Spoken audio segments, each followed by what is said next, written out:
Mark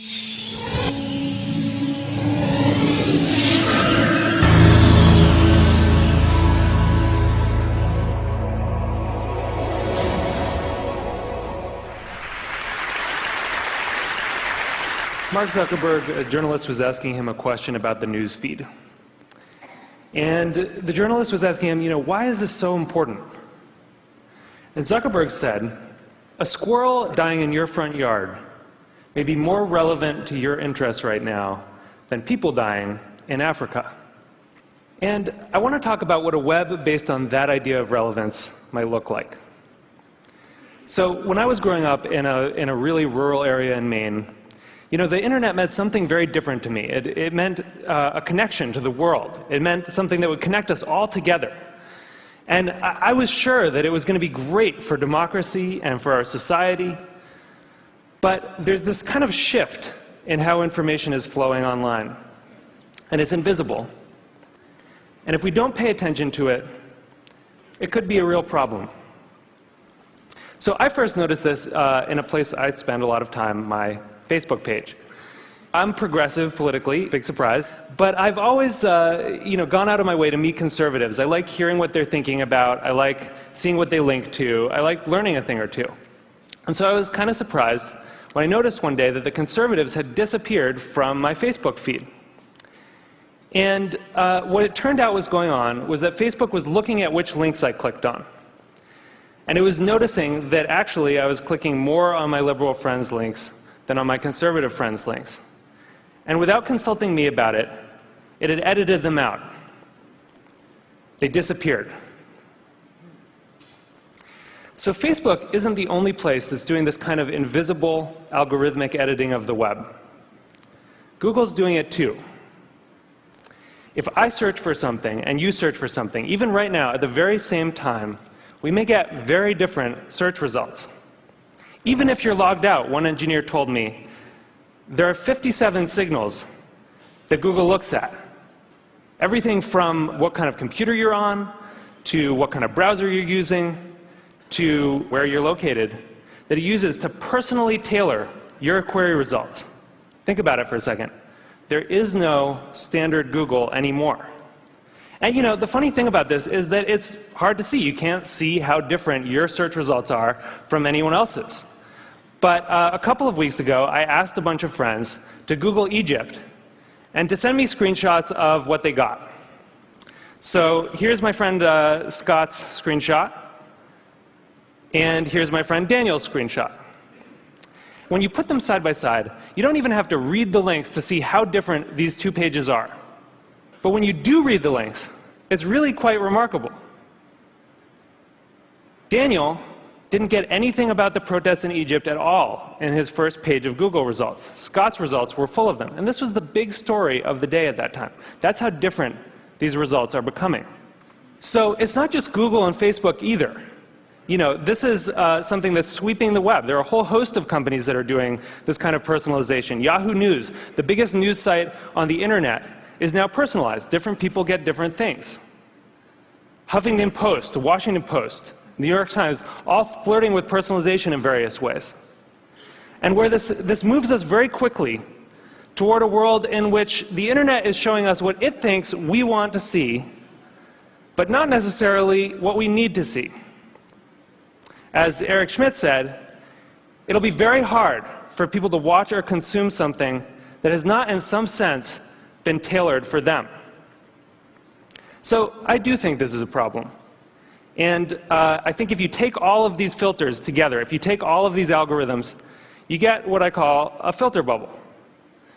And your filter bubble is kind of your own personal, unique universe of information that you live in online. And what's in your filter bubble depends on who you are, and it depends on what you do. But the thing is that you don't decide what gets in.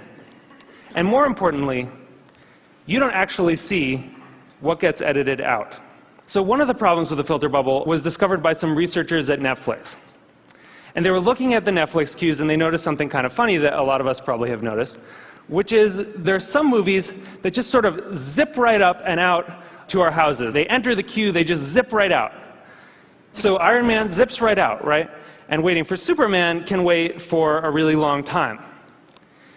What they discovered was that in our Netflix queues, there's kind of this epic struggle going on between our future aspirational selves and our more impulsive present selves.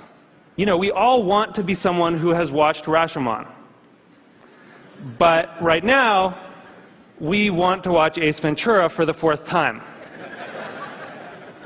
So the best editing gives us a bit of both. It gives us a little bit of Justin Bieber and a little bit of Afghanistan. It gives us some information vegetables. It gives us some information dessert. And the challenge with these kind of algorithmic filters, these personalized filters, is that because they're mainly looking at what you click on first, you know, it can throw off that balance. And instead of a balanced information diet, you can end up surrounded by information junk food. So what this suggests is actually that we may have the story about the internet wrong.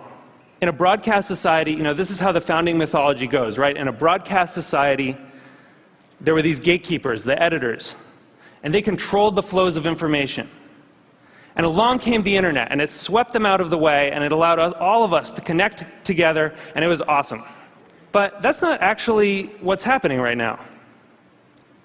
What we're seeing is more of a passing of the torch from human gatekeepers to algorithmic ones. And the thing is that the algorithms don't yet have the kind of embedded ethics that the editors did. So if algorithms are going to curate the world for us, if they're going to decide what we get to see and what we don't get to see, then we need to make sure that they're not just keyed to relevance. We need to make sure that they also show us things that are uncomfortable, or challenging, or important. This is what TED does, right? Other points of view. And the thing is, we've actually kind of been here before as a society. In 1915, it's not like newspapers were sweating a lot about their civic responsibilities. Then people kind of noticed that they were doing something really important. That in fact, you couldn't have a functioning democracy if citizens didn't get a good flow of information. That the newspapers were critical because they were acting as the filter, and that journalistic ethics developed. It wasn't perfect, but it got us through the last century. And so now, we're kind of back in 1915 on the web. And we need the new gatekeepers to encode that kind of responsibility into the code that they're writing. You know, I know there are a lot of people here from Facebook and from Google, Larry and Sergey, who, you know, people who have helped build the web as it is, and I'm grateful for that. But we really need you to make sure that these algorithms have encoded in them a sense of the public life, a sense of civic responsibility. We need you to make sure that they're transparent enough that we can see what the rules are that determine what gets through our filters. And we need you to give us some control so that we can decide what gets through and what doesn't. Because I think we really need the internet to be that thing that we all dreamed of it being. We need it to connect us all together. We need it to introduce us to new ideas and new people and different perspectives. And it's not going to do that if it leaves us all isolated in a web of one. Thank you. Thank you.